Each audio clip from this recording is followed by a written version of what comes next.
Evelyn Carter stood on the cracked sidewalk with one plastic bag in her hand and a paper envelope in the other. The bus had left a minute ago, swallowing its diesel breath and carrying the last of the city noise away. Now there was only the small town quiet, the kind that wasn't peaceful. It was watchful.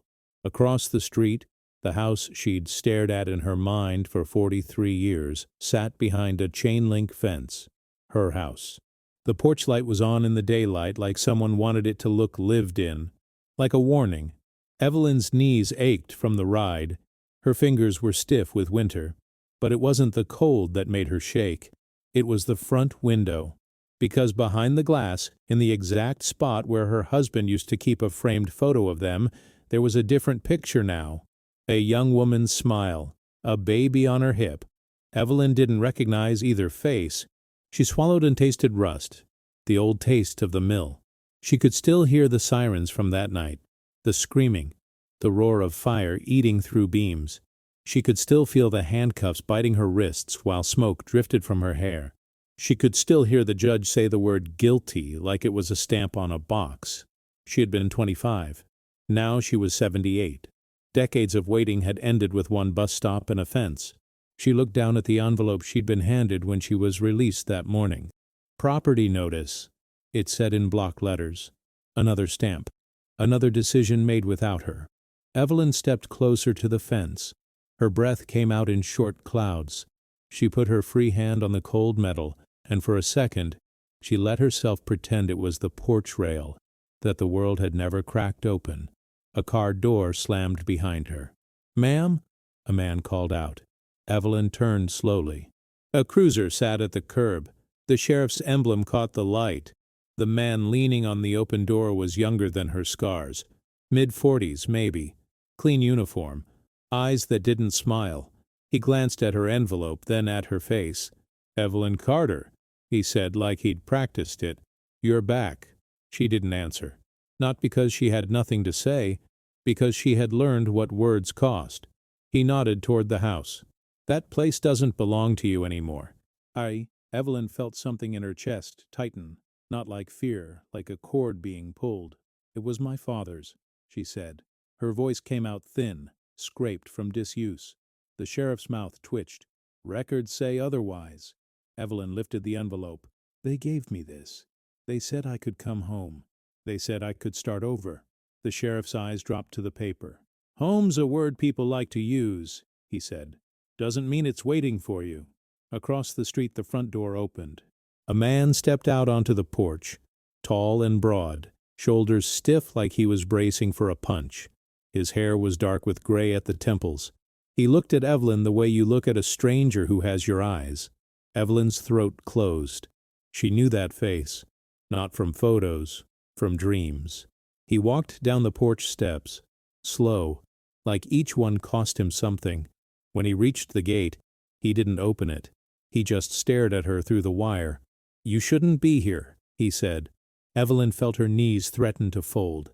"Danny," she whispered. The man's jaw clenched. "Don't call me that." The sheriff watched them both, silent and satisfied. Evelyn tightened her grip on the fence until her knuckles burned. "I wrote to you," she said. "Every month, for years." The man's eyes flicked, just once, like something inside him flinched. Then he hardened again. "I never got a single letter," he said. Evelyn's heart dropped like a stone. Behind him the porch light flickered, and in that tiny blink of light, Evelyn saw the past for what it was. Not something behind her, something that had been living in this town the whole time, waiting for her to come back. If her own son never received her letters, who did? And what else had been stolen from her before she even stepped off the bus? Evelyn didn't cross the street. She stood where the sidewalk ended like there was an invisible line she wasn't allowed to step over. Daniel stayed behind the gate. The wire cut his face into squares. "You look like her," Evelyn said, before she could stop herself. Daniel's eyes narrowed. "Who?" "Your grandmother." "My mama." Evelyn licked her lips. "Same mouth when you're trying not to cry." Daniel's laugh was short and sharp. "I don't cry." The sheriff pushed off the cruiser door and walked closer, boots heavy on pavement. Mr. Hollis asked me to keep an eye out, he said, as if he were talking about a stray dog, just to make sure nobody causes trouble. Evelyn didn't miss the name. Hollis. It hit her like a cold hand on the back of her neck. Hollis Industries had owned the mill. Hollis Industries had owned the town. And back then, Hollis Industries had owned the truth. Daniel glanced at the sheriff and then back to Evelyn. "You need to go," he said. "There's a motel by the highway. You can stay there." "I don't have money for a motel," Evelyn replied. The words tasted like shame, even though she'd done nothing wrong. Daniel's eyes dropped to her plastic bag. 1 pair of jeans, 2 sweaters, a toothbrush and a clear pouch. The whole of a life, packed by a prison officer who wouldn't meet her eyes. He swallowed, and for a second his face looked younger, softer. Then it closed again. "That's not my problem." Evelyn stared at him. "You were my problem," she said, and her voice shook. "Every night, every day. They took you from my arms and told me you'd forget me. I spent 43 years fighting that." Daniel's hand went to the latch, then stopped. He didn't open it. "You made your choices," he said. Evelyn felt the sentence land inside her like a door slamming. She wanted to scream that she hadn't chosen any of it. She wanted to list the things she had swallowed whole to keep him safe, but she saw the sheriff's attention, saw the town's windows watching, and she remembered prison rules. Don't give them the show. Don't give them the satisfaction. So she nodded once. "Okay," she whispered. She turned away before her legs could betray her. Behind her, Daniel spoke again, lower this time. "If you're looking for answers, don't." Evelyn kept walking. The town hadn't changed the way she'd expected. In her head, Westbridge had been frozen in 1983. Brown brick, bright signs, workers in denim jackets, but time had kept moving for everyone else. There was a dollar store where the diner used to be. The old movie theater had boarded windows. A new bank sat on the corner with shiny stone and glass. The name on the sign made her stop. Hollis Community Bank. Of course. Evelyn felt her stomach twist. She should have known the past didn't die. It just got new paint. She walked until she found the church at the edge of town, white-clappered with a small bell tower. The last time she'd stood here, she'd been in handcuffs, the preacher shouting prayers like they were ropes he could throw into a fire. The front door opened before she could knock. Pastor Lenora Hayes stepped out, small and sturdy, gray hair pulled back tight. Her eyes went wide when she saw Evelyn. "Oh, my Lord," the pastor whispered. Evelyn's lips parted. "You're still here," she managed. Lenora blinked hard, and then she reached for Evelyn's hands and squeezed them like she was checking if she was real. "I never thought I'd see you walking free," she said. Evelyn wanted to say she didn't feel free, not with fences and gates and a son who looked at her like she was poison. But Lenora's warmth was something Evelyn hadn't felt in years. It made her eyes burn. "You can stay in the fellowship room," Lenora said quickly. "We've got a little cot and a bathroom down the hall. It's not much, but it's safe." Safe. That word mattered. Inside, the church smelled like old wood and coffee. Lenora led her to a small room with a folding bed and a quilt that had been washed so many times the colors were soft as dust. Evelyn sat on the edge of the cot and stared at her hands.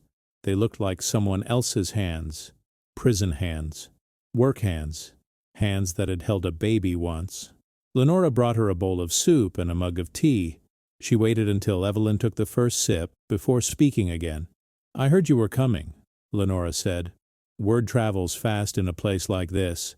Evelyn's eyes stayed on the steam rising from the mug. "Then you heard I don't have a home."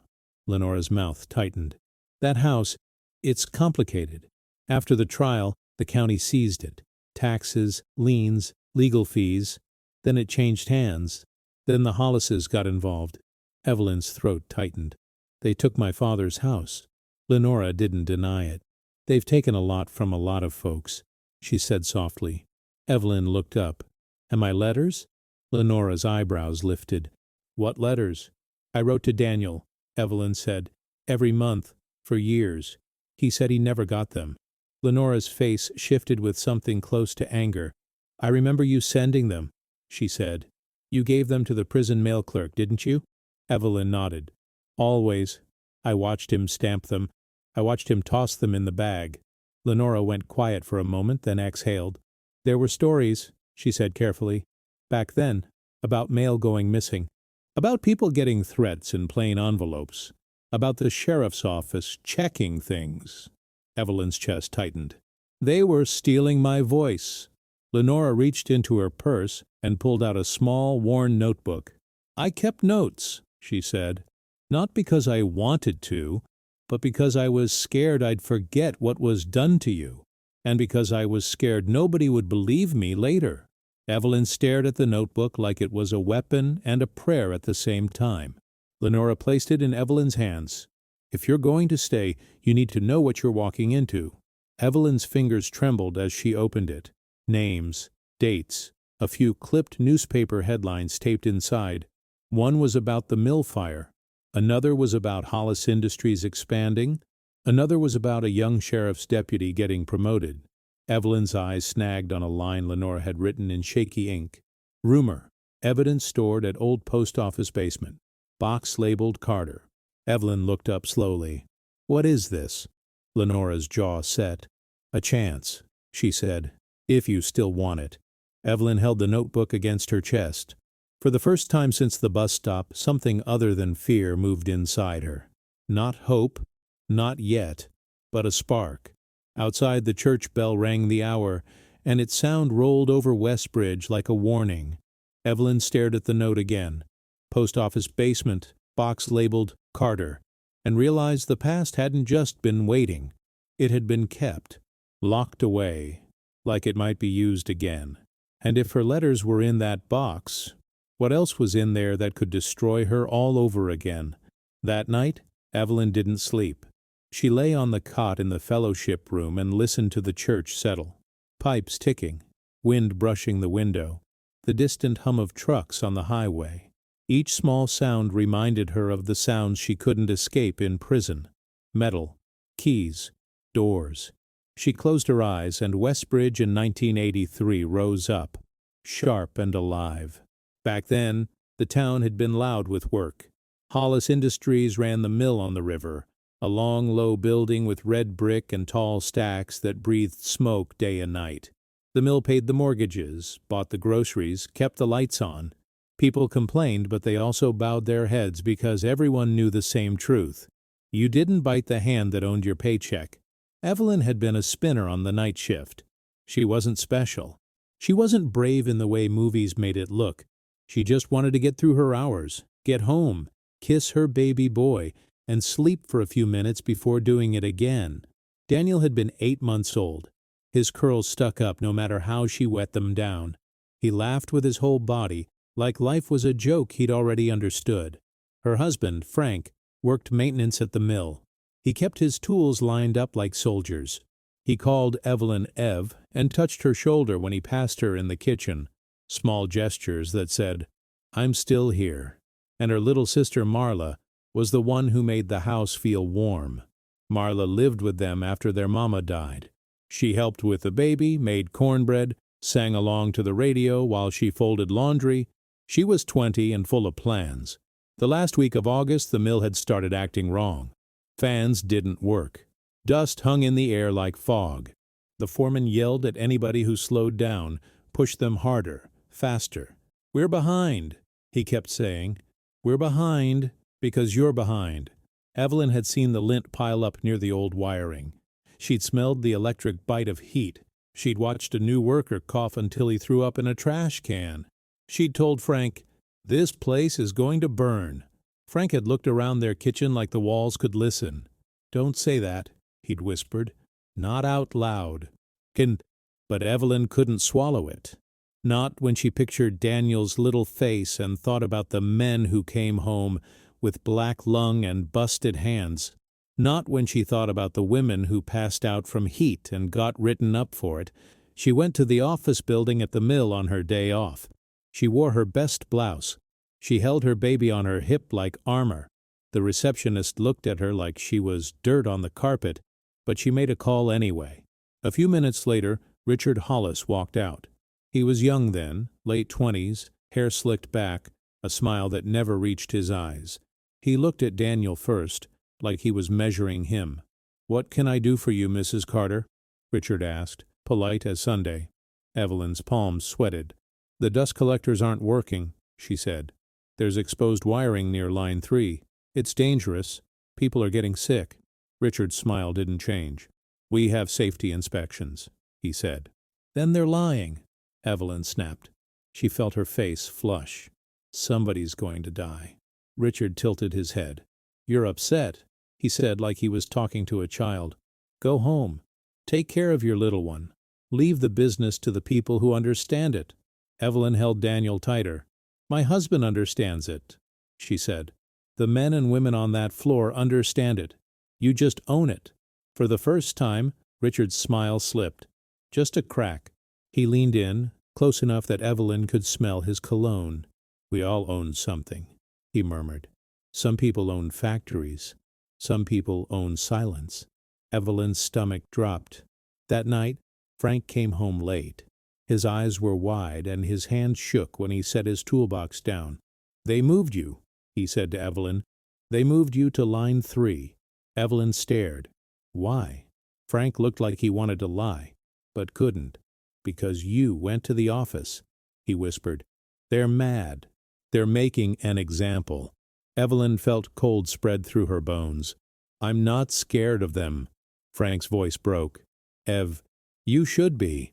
The next evening, the air in the mill felt heavier than usual. The lint drifted like snow under the fluorescent lights. Workers moved fast, heads down. Evelyn kept glancing at the clock, counting minutes until she could go home. She never made it. The first sign was a pop. Sharp. Then a flash near the corner of line 3. Then the world turned orange. Fire moved like it had been waiting. It climbed walls. It ate dust. It roared through the floor with a hunger that didn't feel natural. People screamed. Machines screeched. Someone knocked Evelyn down as they ran. Evelyn crawled, coughing, eyes burning. She heard Marla's voice somewhere, shouting for her. Evelyn pushed toward it, blind with smoke, and found Marla trapped behind a fallen rack of cloth rolls. "Ev!" Marla cried, eyes huge. "Help me!" Evelyn grabbed the rack and pulled until her arm shook. It wouldn't budge. The heat slammed into her like a fist. "Go!" Marla screamed. "Go get Danny!" "I'm not leaving you!" Evelyn cried. Marla's face changed, not fear, something else, a sudden knowing. "They did this," she gasped. "Ev, I saw." A beam cracked overhead. Evelyn lunged and the world exploded with sound and light. When she woke up, she was outside on the gravel, coughing soot, her hair singed. Sirens wailed. Men shouted names. Frank stood over her with blood on his forehead, and his eyes were empty in a way she'd never seen. "Marla?" Evelyn croaked. Frank shook his head once. His mouth moved, but no sound came out. Evelyn tried to sit up, but hands grabbed her arms. Rough hands. Sheriff's deputy hands. "Evelyn Carter!" A voice barked. "You're under arrest." Evelyn blinked, stunned. For what? A deputy shoved a plastic bag in front of her face. Inside was a red gasoline can.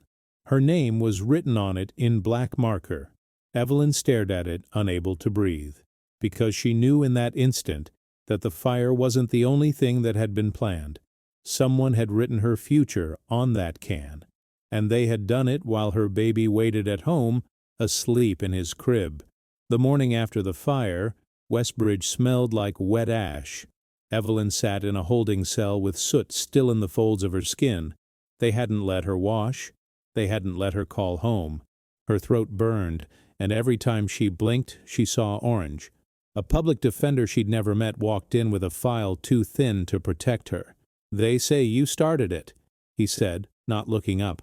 Evelyn stared at him. "I was on the floor. I nearly died." He shrugged like the truth was a coin that didn't buy much. "They found a gas can with your name. They've got a witness who says you were mad about being moved to line 3. Evelyn's hands curled into fists.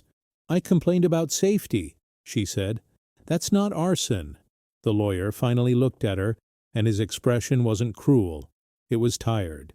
"They're calling it sabotage," he said. "They're saying you wanted revenge. Evelyn laughed, a broken sound. Revenge for what? For feeding my family?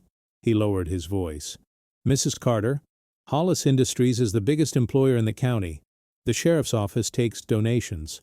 The judge was at Richard Hollis's wedding last spring. Evelyn's chest tightened. So what do I do? The lawyer hesitated. You take the deal, he said. Plead to a lower charge. 20 years. You could be out, someday. Evelyn slammed her hands on the table. I didn't do it. A door creaked behind the lawyer. 2 deputies walked in, and with them, Richard Hollis. He wasn't in a suit now. He wore a plain shirt and a calm smile, like this was a business meeting. The lawyer stiffened. I can't. Richard lifted a hand. I'm not here to interfere, he said smoothly. Just here as a concerned citizen. Evelyn's heart pounded. You did this, she spat. Richard stepped closer, his shoes clicking. I own a company that employs 600 people, he said. A tragedy happened. We need accountability. The town needs closure. My sister died, Evelyn said, voice cracking. People died, and you're using it like a shield. Richard's eyes flashed, then cooled again. He leaned in so only she could hear. Where's your son right now? He asked softly. Evelyn froze. What? Richard's smile stayed in place. At home, I assume. With your husband. Or maybe with Pastor Hayes. Safe, I hope. Evelyn's mouth went dry. Don't! Richard's voice dropped even lower. If you fight this, it gets ugly, he said. If you drag my company through mud, people get hurt. Accidents happen. Childhood illnesses, house fires, you understand. Evelyn stared at him, stunned by how gentle his tone was. That was the worst part, like he was offering advice. Tears burned her eyes, hot and humiliating. Leave my baby out of this, she whispered. Richard straightened. Then take the deal, he said, and walked out like he'd just finished a phone call. That afternoon, Frank finally saw her. They gave them 10 minutes in a room with a guard outside. Frank's face was swollen on one side. He looked older by years. Danny's with Lenora, Frank said quickly. He's safe. Evelyn grabbed his hands through the table. Frank, listen to me, she said. They're going to put me away. They're saying I did it. Frank's eyes filled. I know, he whispered. I tried to tell them the wiring was bad. I tried to tell them you warned everybody. They said I was making excuses. Evelyn's throat closed. They threatened Danny, she said. They said if I fight, something happens. Frank's hands trembled. Evelyn swallowed. If I take the deal, Danny stays safe, she said. If I fight, they'll destroy him to punish me. Frank's mouth opened, but no sound came. Evelyn squeezed his fingers. Promise me, she said. Promise me you'll keep him away from Hollis. Promise me you'll tell him I loved him. Every day, even if I'm not there. Frank nodded, tears sliding down his cheeks. I promise, he choked. Evelyn leaned forward until their foreheads nearly touched. And you, she whispered, you stay alive. Don't let them take you too. Frank let out a shaky breath. I'll try, he said. 2 weeks later, Evelyn stood in court in a borrowed dress that hung wrong on her shoulders. Her hair was still brittle from smoke. The courtroom was full. People she'd known her whole life sat behind her and looked away. When the judge asked for her plea, Evelyn heard Richard Hollis's voice in her head, soft and deadly. She saw Daniel's face, 8 months old, gums shining with drool, and she said the word, guilty. The sound echoed through her chest like a coffin closing. She was sentenced to 20 years, then more charges were added when another worker died in the hospital.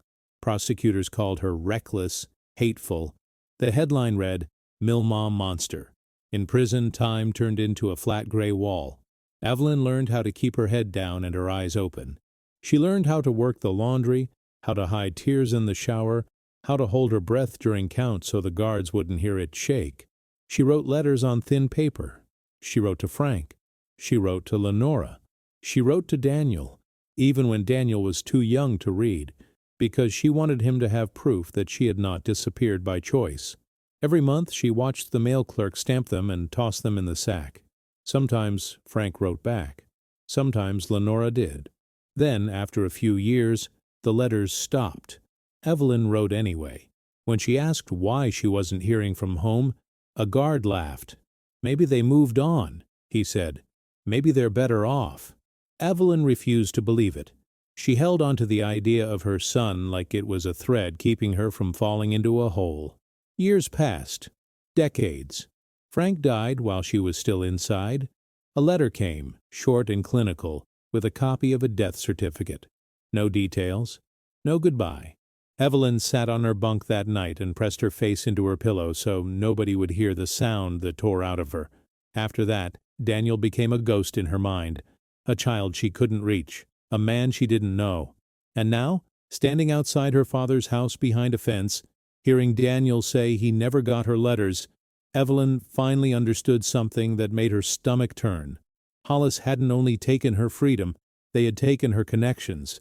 They had starved her on purpose. They had made sure her son grew up without her voice. In the dark of the church room, Evelyn stared at Lenora's notebook until her eyes ached. Post office basement. Box labeled Carter.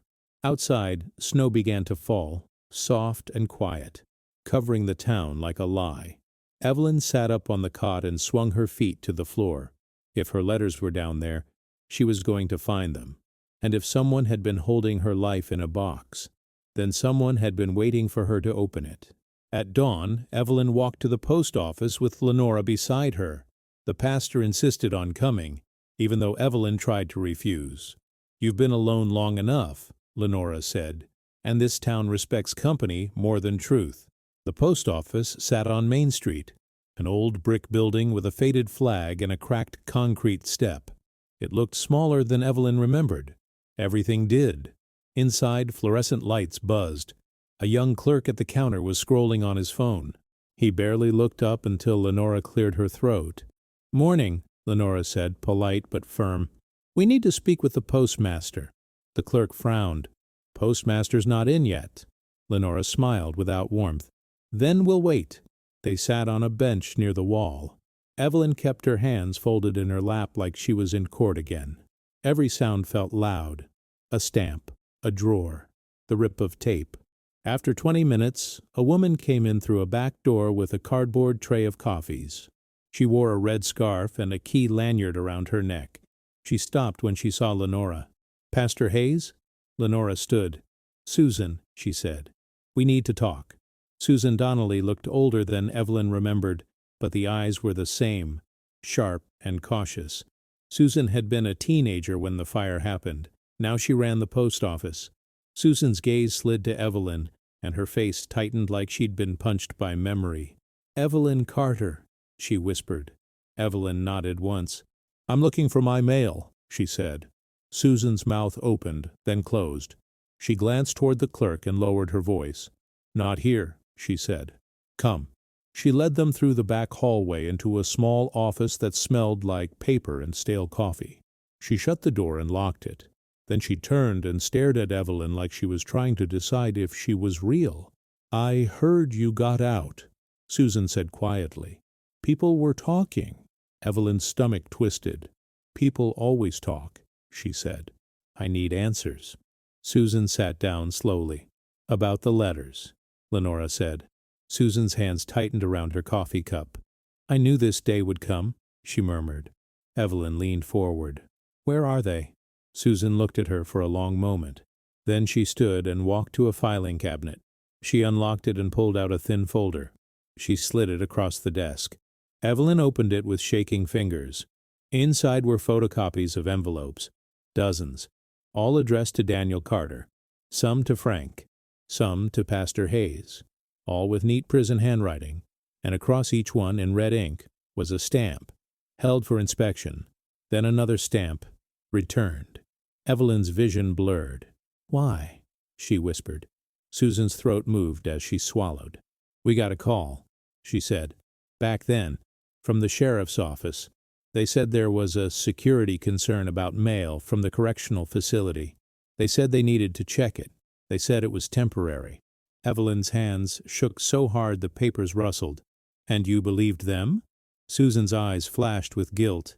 "I was 19, she said. "My dad worked at the mill. The Hollises paid his medical bills when he got hurt. Everybody was scared. Lenora's voice was steady. "Did you keep the letters?" Susan hesitated, then nodded. "At first they made us hand them over," she admitted. "A deputy would come with a box. He'd take them, we'd sign a sheet. Like it was normal." Evelyn felt bile rise. "They stole my son from me twice," she said. Susan's eyes filled. "After a while I started hiding some," she whispered. "Not all. I couldn't. They watched. But sometimes I'd slip one into the basement storage instead of the box. I told myself I'd give them back when it was safe." Evelyn's breath caught. "Where is it?" Susan stood. "Come," she said again. They followed her down a narrow stairwell that smelled of damp concrete. The basement lights flickered as Susan pulled the chain. Rows of shelves lined the walls, stacked with old forms, empty bins, dusty mail sacks. It looked like a graveyard for paper. Susan walked to the far corner and pulled a plastic tub from behind a stack of broken chairs. She wiped dust off the lid and read the label in fading marker. Carter. Evelyn's knees went weak. She knelt slowly like she was approaching an altar. Susan popped the lid. Inside were bundles of letters tied with twine. Evelyn reached in and touched one envelope like it might bite. The paper was soft with age. She lifted the top bundle and saw her own handwriting. "Dear Danny." Her chest cracked open. A sound came out of her that she didn't recognize. Not a sob. A wounded laugh. Lenora put a hand on her shoulder, steadying her. Evelyn opened one letter. Her words spilled out raw and young. "I can't hold you, but I hold you in my mind. I count your toes in my dreams." Her tears dropped onto the page, darkening the ink. Susan crouched beside her. "I'm sorry," she whispered. "I'm so sorry." Evelyn wiped her face with the back of her hand, angry at her own weakness. "How many?" she asked. Susan gestured. "All I could hide," she said. "There might be more somewhere else. I don't know what the deputies did with the rest." Evelyn kept digging through the tub, hands moving faster now. Letters. A few returned photos. A drawing she'd made in art class in prison. A little house with a sun above it. Then her fingers hit something hard beneath the paper. She pulled it out. A small metal key taped to a folded note. The note was in Susan's handwriting. "Found this inside an envelope in 1991. Deputy tried to take it. I hid it." Evelyn stared at the key. On the tag was a number and a word. Hollis Bank. Box 143. Evelyn's blood ran cold. Lenora leaned in. "A safe deposit box," she whispered. Evelyn's mind raced. She remembered writing one letter in 1991 after a fight in the yard, hands bruised, heart desperate. She'd hidden something in it, something she'd been terrified to send, but she'd done it anyway because she'd run out of other ways to survive. A confession? A warning? Evidence? Evelyn's breath came fast. "Why would I send a key to Hollis Bank?" she whispered. Susan's eyes widened. "Because you wanted someone to find it," she said, "and because you knew they'd try to stop it." Footsteps thudded above them. 3 heavy steps, then a pause. Susan froze. Lenora's eyes went to the stairs. A voice called down, muffled through the ceiling. "Susan? You down there?" "The sheriff." Evelyn's stomach dropped. Susan's face went pale. "He shouldn't be here," she whispered. The footsteps started down the stairs. Evelyn clutched the key and the note, heart hammering. The basement suddenly felt too small, too exposed. Lenora grabbed Evelyn's elbow. "This way," she hissed, and pulled her behind a shelf of old bins. Susan stepped out into the open, forcing her voice steady. "Sheriff, what do you need?" The sheriff's boots hit the concrete. "Got a report someone was snooping," he said. His voice echoed. "You got visitors?" Susan laughed too high. "Just the pastor," she said, dropping off flyers. The sheriff's flashlight beam swept the shelves, slow. Evelyn held her breath. The light paused near their hiding spot, then moved on. "We don't want trouble," the sheriff said. "Not for you, Susan. Not for the town." His beam settled on the plastic tub, now sitting open on the floor. Evelyn's heart slammed. The sheriff stepped closer. He looked down at the letters, and his mouth curved, almost amused. "Well," he murmured, "look what the past left behind." Evelyn's grip tightened around the key until it cut her palm. Because if he saw the letters, he would want what was in box 143 even more. And he was standing between her and the stairs. Susan moved fast. She reached down, snapped the tub lid shut, and lifted it like it was just another piece of junk. "Old, undelivered mail," she said brightly. "We're cleaning it out. Pest Control said we had to." The sheriff's flashlight lingered on her face. "Cleaning?" he repeated. Susan nodded too quickly. "Yeah, paper attracts mice." The sheriff stepped closer, lowering his voice. "You know, Susan," he said, "people who dig up old things tend to get splinters." Susan forced a laugh. "Then I'll wear gloves." He stared at her a beat longer. Then he turned his beam toward Lenora. "Past her," he said. "Didn't expect to see you down here." Lenora's tone was calm. "I go where my flock needs me," she replied. The sheriff's eyes narrowed. "And Evelyn Carter?" he asked. Lenora didn't blink. "She's a woman who paid her debt," she said. "And she's trying to come home." The sheriff's mouth twitched. "Home," he repeated, like he'd tasted it before. Funny word. Evelyn stayed behind the shelf, knees aching from the crouch, heart pounding so hard it made her ears ring. Susan lifted the tub and started walking toward another aisle, deliberately away from the stairs. "Sheriff, if you're worried about someone snooping, you can come back when the postmaster's here," she said. "We've got nothing to hide." The sheriff followed her, slow. Lenora leaned back toward Evelyn's hiding spot. Her hand reached in, fingers searching. Evelyn grabbed it. Lenora squeezed once, then guided Evelyn silently along the narrow space behind the shelves toward the bottom of the stairs. Evelyn's breath came shallow. She could smell dust and old glue. She clutched the key and the note in her fist like they were a heartbeat. At the base of the stairs, Lenora paused. Above them, the hallway door creaked open. The sheriff's voice drifted from the other aisle. "Susan, you sure you want to play games?" Susan's voice, thinner now. "I'm not playing games. I'm doing my job." Lenora pulled Evelyn up the stairs one step at a time, slow so the steps wouldn't squeak. Evelyn's knees threatened to give out, but she kept going. They slipped through the hallway and out the back door into the cold air. Only when the door shut behind them did Evelyn realize she'd been holding her breath. They walked fast, not running because running draws eyes. Prison taught Evelyn that too. When they reached the church, Lenora locked the door and leaned against it, chest rising and falling. Evelyn opened her palm. The key sat there, a small piece of metal that suddenly felt heavier than any chain. "Box 143, Lenora whispered. Evelyn nodded. "Hollis Bank," she said. Her voice was rough. "They built a bank on top of the town just to keep counting what they took." Lenora looked at her, and in her eyes Evelyn saw something like fear. "If you go there," Lenora said, "they'll see you coming." Evelyn stared at the key. "Then I'll go anyway," she replied. "I didn't survive 43 years to turn around at the door." An hour later, Evelyn stood in front of Hollis Community Bank.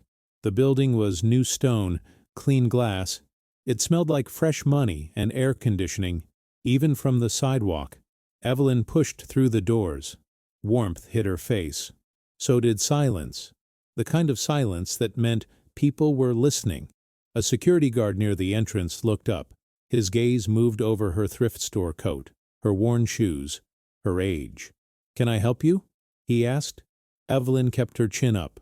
"I need access to a safe deposit box," she said. At the teller line, a few customers turned their heads. One man recognized her and quickly looked away.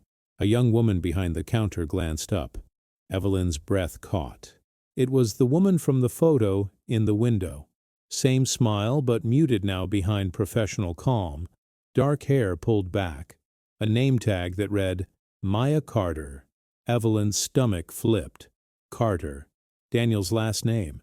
Evelyn stared, unable to stop herself. Maya's eyes met hers, and her polite bank smile faltered for half a second. Then she glanced away, like she'd been burned. Evelyn stepped forward. "I'm here for box 143, she said, louder than she meant to. The guard's posture stiffened. "Ma'am," he warned.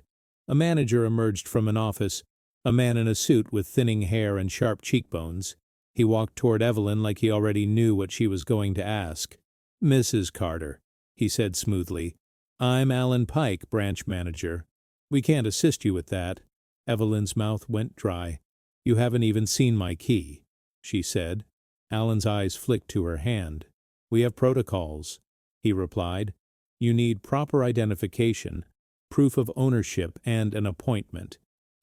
"I have an ID," Evelyn said, pulling her prison-issued release card from her pocket. It looked flimsy next to his suit. Alan's smile tightened. "That's not sufficient," he said. Evelyn felt heat rise in her face.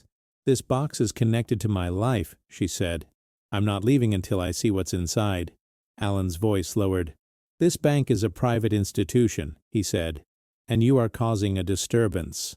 Evelyn looked past him and saw a glass wall with framed photos. Richard Hollis at a ribbon cutting. Richard Hollis shaking hands with the mayor. Richard Hollis smiling like a man who'd never been afraid of anything in his life. Evelyn's hands shook. "Richard Hollis is still running things," she murmured. Alan's eyes hardened. "Mr. Hollis is a respected businessman," he said. "He supports this community." Evelyn laughed. Bitter. "He supports himself," she snapped. The security guard took a step closer. "Ma'am, you need to go." Evelyn turned her head slowly toward the teller line. Maya was watching now, her face pale, her hands frozen above the keyboard. Evelyn swallowed. "Maya," she said, voice soft. "Are you Daniel's daughter?" Maya flinched like the name hurt. "I don't know you," she said quickly. Evelyn's chest tightened.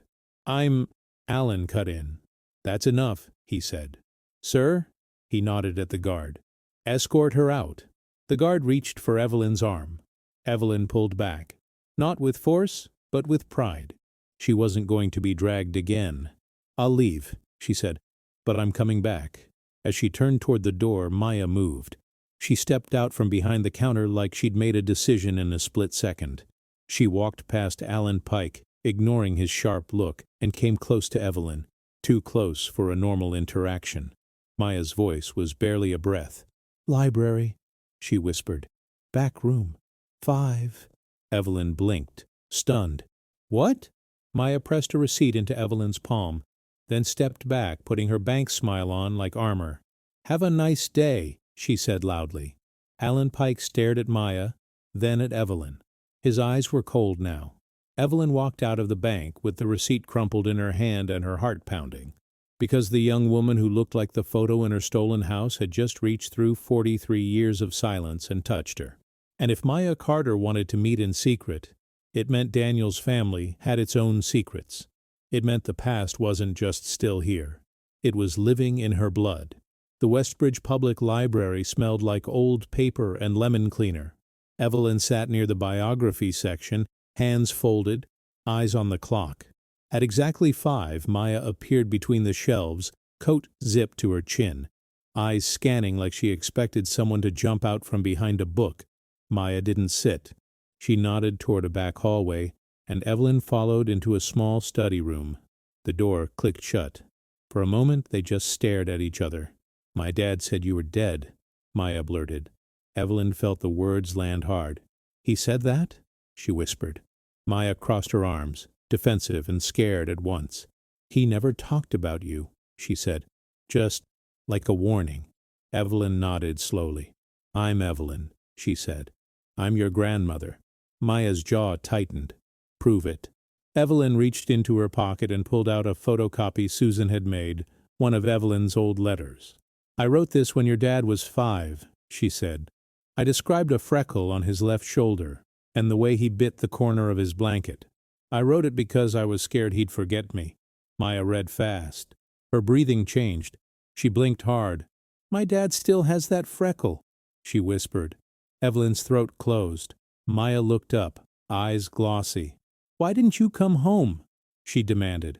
"I did," Evelyn said softly. "In every letter. Someone kept them from him." Maya swallowed.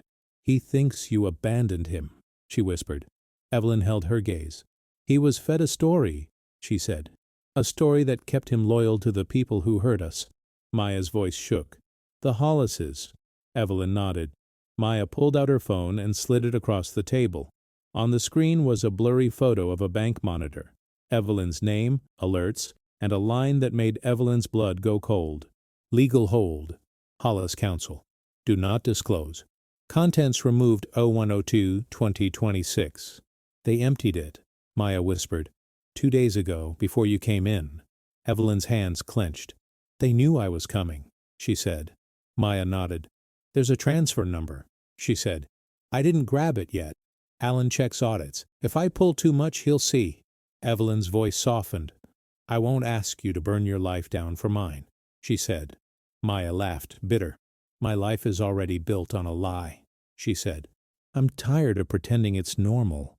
She reached into her bag and unwrapped a small object, a worn pocket watch. Evelyn's breath caught. Frank's, she whispered. Maya nodded. My dad keeps it hidden, she said. He never throws everything away. He just buries it. Evelyn opened the watch. The hands were stuck at 2:17. She closed it and held it to her chest. He froze time, she murmured. Maya's eyes were wet. He froze you too, she said. Evelyn took a slow breath. If they move the contents, there's a trail, she said. Paper, signatures, places. Maya nodded. I'll get the transfer number, she said. Tomorrow night, same place. Evelyn reached across the table and covered Maya's hand with hers. It was the first time she'd touched family in decades. Maya didn't pull away. Be careful, Evelyn whispered. As Maya opened the door, hallway light spilled in, and Evelyn saw a uniform at the far end of the corridor. The sheriff. He wasn't browsing shelves. He was watching the study room. And Evelyn understood.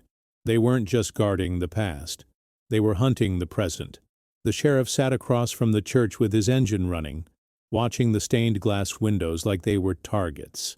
An hour later, he came with a parole officer. Mrs. Carter? Officer Grant said, clipboard in hand. We got complaints. Bank disturbance. Unauthorized access at the post office. Lenora bristled, but Evelyn kept her voice calm. I asked for a safe deposit box, she said. I left when they told me to. Grant exhaled.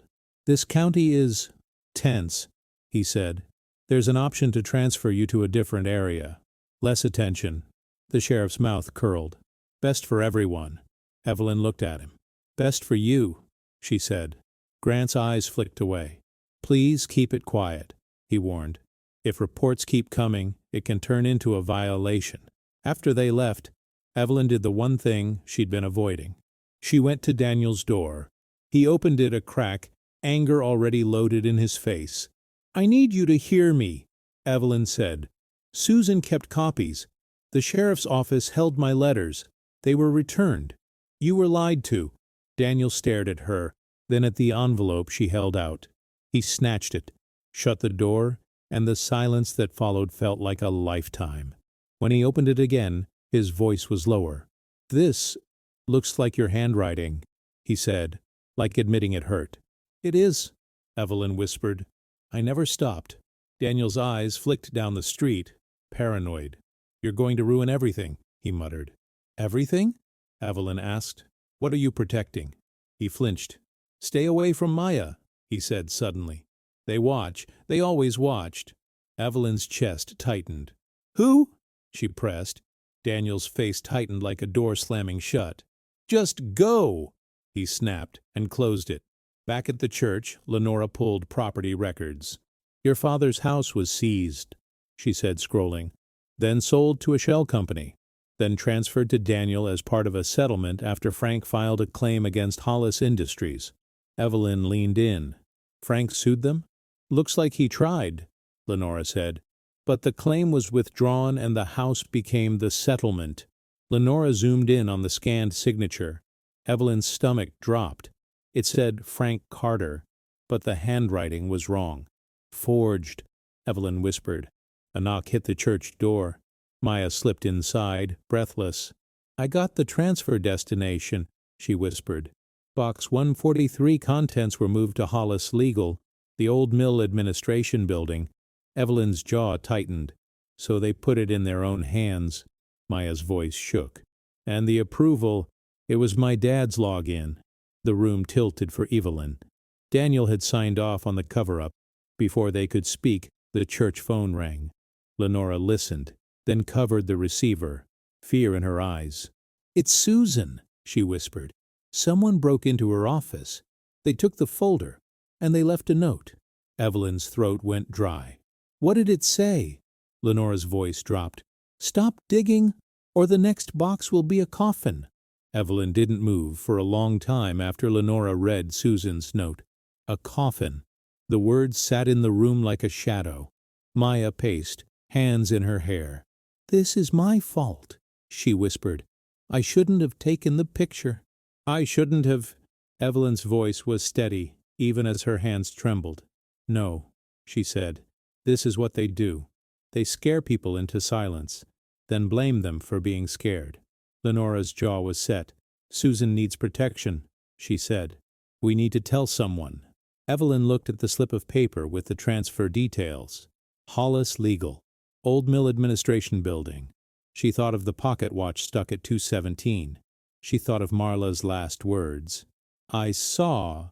She stood. "I'm done being afraid," she said. Lenora stared. "Evelyn." Evelyn held up a hand. "I know what you're thinking," she said. "Parole. Violations. The sheriff's waiting for me to slip. But listen to me." She looked at Maya.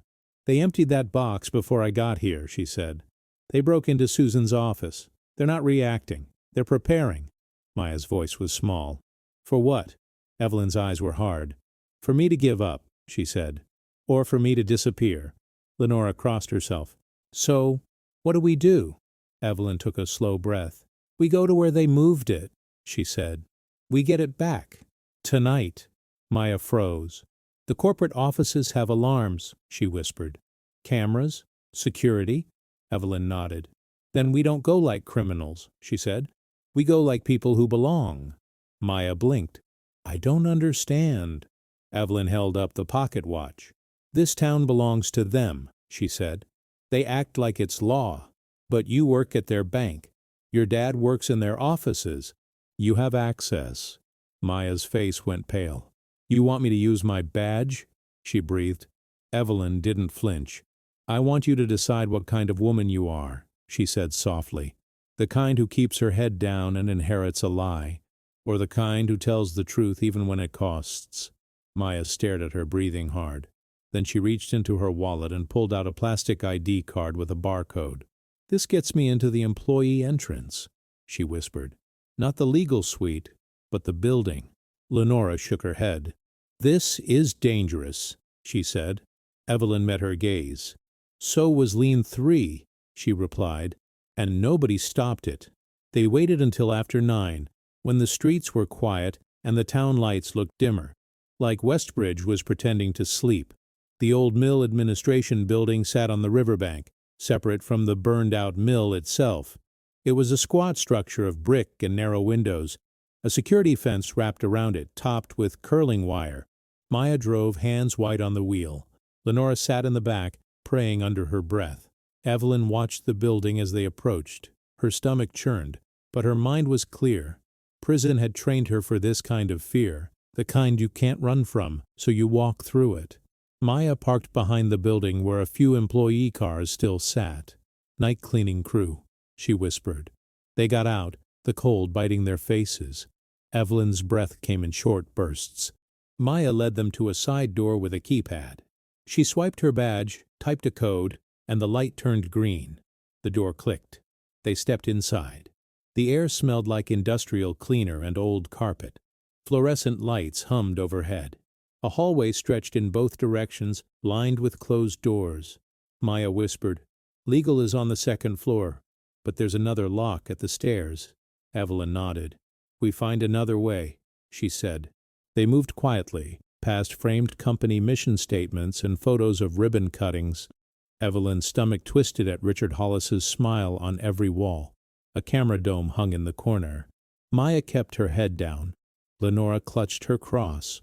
At the end of the hallway, a door marked Records sat slightly ajar. Maya blinked. "That wasn't open," she whispered. Evelyn pushed it gently. Inside was a storage room with file cabinets, cardboard boxes, and metal shelves. A single lamp glowed on a desk, as if someone had been there minutes ago. Evelyn's skin prickled. Maya stepped in, scanning. "We shouldn't be here," she whispered. Evelyn's eyes went to a cabinet labeled Legal Transfers. Her pulse hammered. She walked to it and tried the top drawer. Locked. Lenora hissed, "Evelyn, we don't have time!" A soft sound came from the corner. A cough.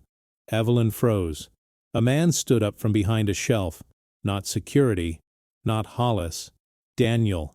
His face was pale under the fluorescent light, and his eyes were wild. "Maya," he whispered. Maya stumbled back. "Dad?" she breathed. "What are you doing here?" Daniel looked at Evelyn, and for a second his face flickered with something. Pain, anger, regret, all tangled. Then it hardened. "I knew you'd do this," he said to Evelyn. "I knew you'd come in here like you own the place." Evelyn's voice was low. "I do own part of this place," she said. "They built it on our lives." Daniel's eyes flashed. "You don't understand," he snapped. "You're not the only one they trapped." Maya's voice shook. "Dad, why are you here?" Daniel swallowed. "Because Alan called me," he admitted. "He said you met her at the library. He said you were digging." Maya's face crumpled. "He's watching me?" she whispered. Daniel's jaw tightened. "He watches everyone," he said. "And now you brought her in here. You brought your grandmother into the one building she should never step inside." Evelyn's heart slammed. Parole. Violation. This was the trap. The sheriff's gaze slid to Daniel. "Good boy," he said. "Knew you'd keep your family in line." Daniel's face tightened. "I didn't call you," he snapped. The sheriff raised a brow. "Didn't you?" he said. "Or are you finally waking up?" Officer Grant looked between them, confused and uncomfortable. "Ma'am, this could send you back," he warned. Evelyn's heart slammed. They had moved the box. They had emptied it. They had threatened Susan, and now they wanted to use the law like a leash again. Evelyn lifted her chin. "Then arrest me," she said. "But know this. Every time you lock me up, you prove I was never the villain." The sheriff's smile widened. "That's the spirit," he said. "Maybe you'll be quiet in prison again." Maya stepped forward, shaking. "No," she whispered. "No, you can't."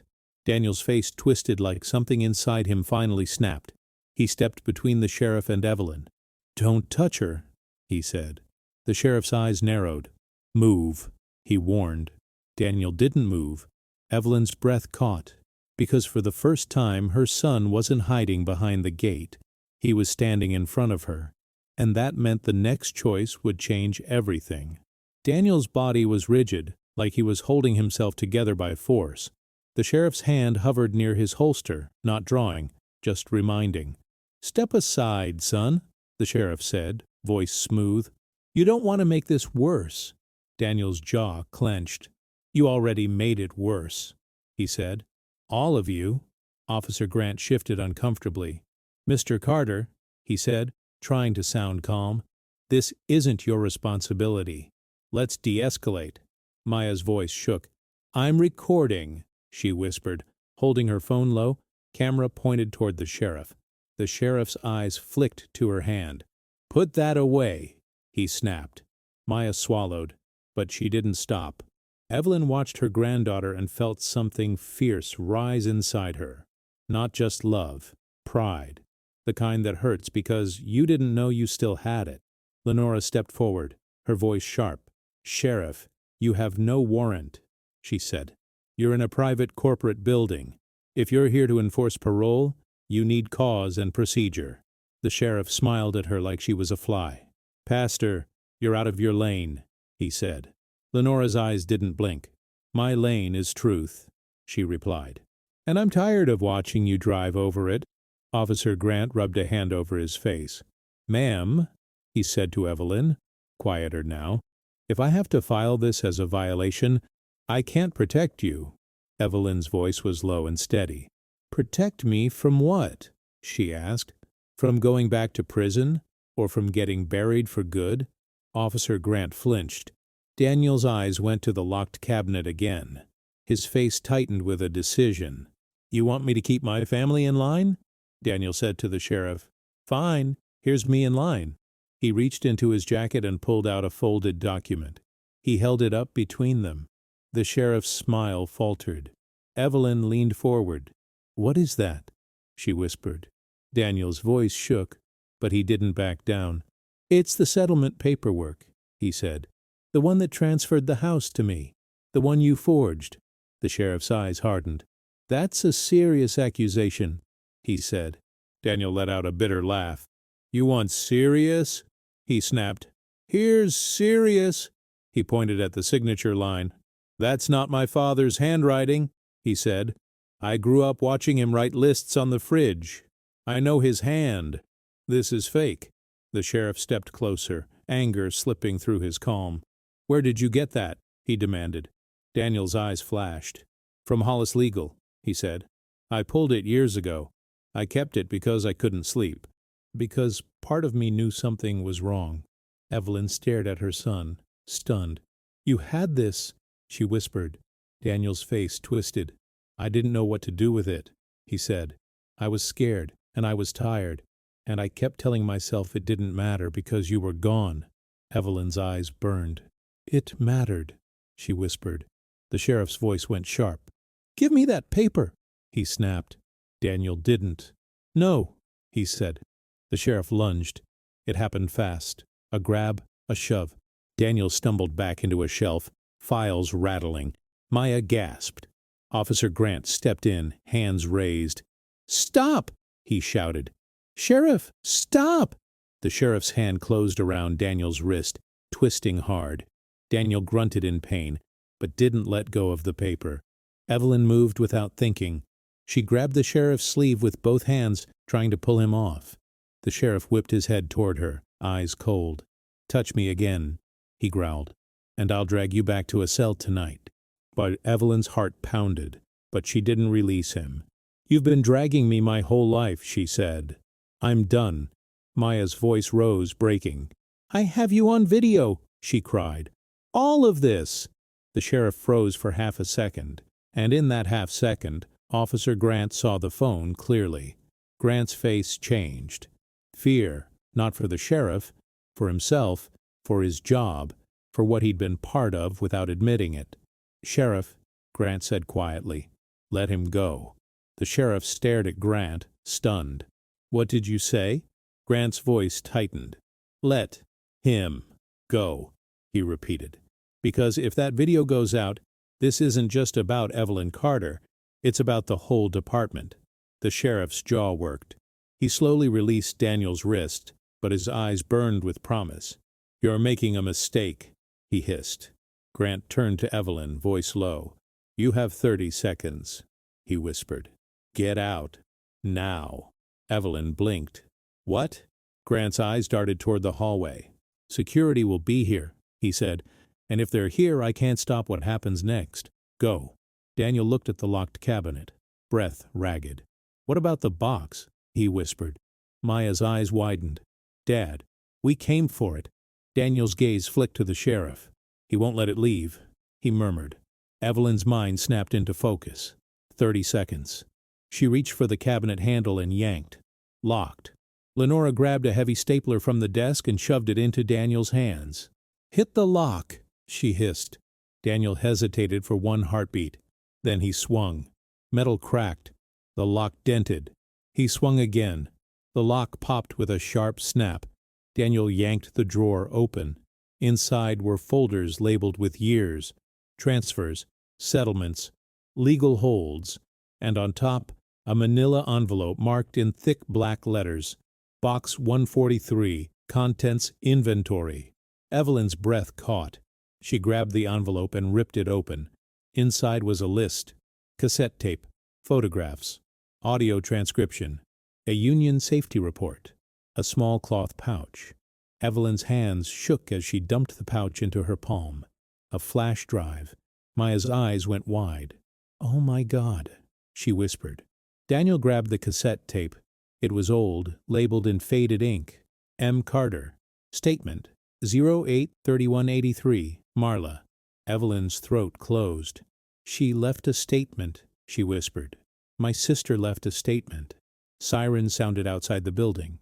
Security vehicles, maybe. Footsteps thudded in the hall. Grant flinched. Now! He barked. They ran. Not fast. Evelyn couldn't. But urgent. Maya pushed open the door. Lenora guided Evelyn by the elbow. Daniel held the cassette and the flash drive like they were a newborn. They burst into the cold night air and sprinted toward the car. The sheriff followed them to the doorway, face twisted with rage. He didn't chase. He didn't need to. He just watched and spoke into his radio. Evelyn slid into the passenger seat, chest heaving. Maya started the engine with shaking hands. Daniel jumped into the back. They peeled out, tires crunching gravel. Only when the building disappeared behind them did Evelyn realize her hands were bleeding from the cabinet lock. She didn't care. Back at the church, they locked the doors and turned off the lights. Lenora found an old cassette player in a closet, dusty and half broken. Evelyn stared at it like it was a time machine. Daniel placed the cassette on the table and stared at it, jaw clenched. "If this is real," he whispered, "then my whole life is built on a lie." Evelyn reached out, slow, and put her hand on his. "Then we rebuild," she said. Maya pressed play. The tape hissed, then a young woman's voice filled the room, breathless, scared, unmistakably Marla. "If you're hearing this," Marla whispered, "it means I didn't make it out. Evelyn, I'm sorry. I tried." Evelyn's body went rigid. Tears ran down her face without permission. Marla's voice trembled. "I saw Richard Hollis," she continued. "He was in the back hallway near line 3. He had a deputy with him. They were pouring something. I thought it was cleaner, but it smelled like gas." Daniel's eyes went wide. Marla's breathing grew faster on the tape. "I heard Richard say, 'We'll collect more insurance than the rebuild costs. We just need a scapegoat.' And the deputy said, 'Carter's loud. Make it her.'" Evelyn let out a broken sound. Marla's voice dropped to a whisper. "There's a report," she said. "The union guy, Ed Russo, he has copies. Evelyn, if you can, find him. And there's another witness, Wade, Foreman Wade Hatcher. He saw it too. He's scared, but he knows." The tape crackled with Marla's sob. "Tell Danny I love him," she whispered. "Tell him you never stopped loving him. And don't let them take your voice." The tape cut off with a harsh click. Silence swallowed the room. Daniel's face was pale, eyes fixed on the cassette like it was a snake. "Wade Hatcher," he whispered. "I know that name." Evelyn wiped her face with trembling fingers. "Where?" she asked. Daniel swallowed hard. "He's alive," he said. "He's in a care facility outside town. Maple Ridge. My office sends compliance forms there. He's on oxygen. He's dying." Maya's voice shook. "Then we have to get to him," she said. Lenora's eyes were hard. "Before they do," she whispered. Outside, the church windows rattled as a car door slammed. A flashlight beam swept across the stained glass. Evelyn's heart dropped. Because the sheriff hadn't chased them, he'd followed, and now, with Marla's voice still hanging in the air, Evelyn realized the truth was finally close enough to touch. But so was the danger. They left the church before sunrise and drove straight to Maple Ridge Care Center. The building looked calm and clean, the kind of place people trusted. Evelyn knew calm could be a disguise. At the front desk, the receptionist said, "Family only." Daniel stepped forward, voice steady. "Daniel Carter," he said. "I'm here for a compliance visit from Hollis Industries. We need to speak with Wade Hatcher." The name worked like a key. "Room 214, the receptionist said. In the elevator, nobody spoke. The cassette sat in Daniel's hands like it weighed 100 pounds. Room 214 smelled like antiseptic and old breath. Wade Hatcher lay thin under a blanket, oxygen tubing in his nose. His eyes sharpened when he saw Daniel, and sharpened more when he saw Evelyn. "Evelyn," he rasped, like the name hurt. Evelyn stepped closer slowly. "Wade," she said, "I need you to tell the truth before it dies with you." Wade swallowed, breathing hard. "I tried," he whispered. "They came to my house, put my boy's picture on the table, told me accidents happen." Evelyn's throat closed. "I'm sorry," she said. Maya lifted her phone, hands shaking. "Mr. Hatcher," she said gently, "can you say what you saw? We have to record it." Wade's eyes flicked toward the door, fear rising. "If you record, they're already coming," Evelyn said softly. "They broke into Susan's office. They followed us to the church. Silence won't save you anymore." Wade stared at her for a long moment. Then he nodded. Maya hit record. Wade spoke in broken breaths. "I was foreman on line 3, he said. "The dust collectors were broken. We reported it. Hollis management ignored it." His eyes fixed on the ceiling as if he was watching flames again. "I saw Richard Hollis in the back hallway," he continued. "He had Deputy Mark Sloan with him. They were pouring gasoline near the wiring. I heard Richard say the insurance payout would be bigger than the rebuild cost. I heard him say, 'Carter's loud. Make it her.'" Daniel's face went white. Wade's voice cracked. "After the fire they shoved a statement at me," he said. "It said I saw Evelyn with a gas can. I refused. Mark hit me. Richard threatened my kid, so I signed. And I've been sick with it ever since." Evelyn took Wade's hand, careful and firm. "Thank you," she whispered. A hard knock hit the door. Lenora stiffened. The door opened without waiting. Richard Hollis stepped in, silver hair, perfect suit, calm smile that didn't belong in a sick man's room. 2 lawyers followed, and behind them, Sheriff Sloan. Richard's eyes landed on Evelyn. "You've always loved theater," he said lightly. "Harassing dying men now?" Wade's breathing turned panicked. "Get out," he rasped. Richard's smile thinned. "Wade," he said gently, "you don't want to confuse people in your condition." Maya held her phone up. "We're recording," she said, voice shaking but loud. One lawyer barked, "Turn that off." Lenora stepped forward. "You don't get to buy silence anymore," she said. Sheriff Sloan moved toward Evelyn. "This ends," he growled. Daniel stepped in front of her. "Don't touch her," he said. Richard's eyes narrowed. "Daniel," he warned, voice quiet, dangerous. "You have a daughter. Think carefully." Maya flinched. Evelyn's voice sharpened. "Leave her out of this." Richard looked at Evelyn like she was an insect that wouldn't die. "You want your name cleared?" he asked. "Fine. Quiet settlement. Money. A place somewhere else. You disappear and everyone gets peace." Evelyn stared at him. "Peace built on lies is rot," she said. "And I'm done living in rot."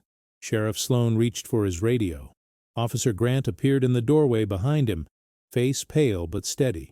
"Sheriff," Grant said, "state police are on their way." Sloan whipped around. "What?" Grant swallowed hard. "I called them," he said, "and I sent the earlier footage and the forgery evidence to my supervisor. I'm done covering." Richard's calm snapped. "You idiot," he hissed. Sirens sounded in the hall. Fast, close, not county. 2 state troopers stepped in moments later, eyes sharp. "Richard Hollis?" one asked. Richard straightened, pulling his mask back on. "Yes," he said. "This is unnecessary." The trooper didn't flinch. "We're here regarding a reopened arson investigation and allegations of witness intimidation," he said. "We need statements, and we need you to come with us."